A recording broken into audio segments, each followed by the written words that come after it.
Chaque jour, Charles et Carole vous présentent la leçon de l'école du sabbat.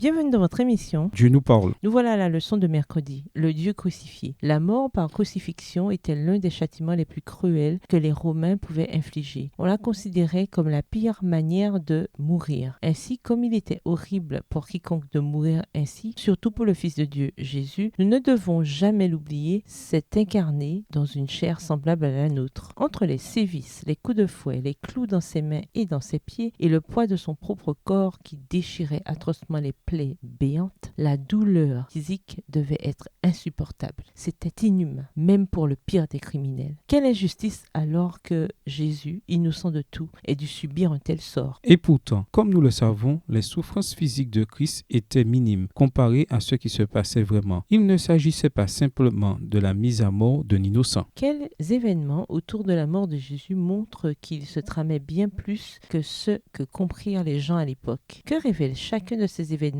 sur ce qui se produisait vraiment? Lisons Matthieu 27, verset 45, Matthieu 27, verset 51 et 52 et Marc 15, verset 38. Matthieu 27, le verset 45. Depuis la 6e heure jusqu'à la 9e, il y eut des ténèbres sur toute la terre. Matthieu 27, verset 51 et 52. Et voici le voile du temple se déchira en deux, depuis le haut jusqu'en bas. La terre trembla, les rochers se fendirent, les sépulcres s'ouvrirent, et plusieurs corps des saints qui étaient morts ressuscitèrent. Marc 15, le verset 38. Le voile du temple se déchira en deux, depuis le haut jusqu'en bas. Clairement, il ne s'agissait pas simplement de la mort, quoique injuste d'un innocent. D'après les Écritures, la colère de Dieu envers le péché, notre péché, se déversa sur Jésus. Jésus sur la croix supporta la juste indignation d'un Dieu juste envers le péché, envers les péchés du monde entier. À ce titre, Jésus souffrit quelque chose de plus profond, de plus sombre et de plus douloureux que n'importe quel être humain ait jamais connu ou vécu. Quand vous traversez des difficultés, quelle espérance et quel réconfort pouvez-vous tirer de la réalité de Christ souffrant pour vous sur la croix? Au revoir. Et à demain si Dieu veut.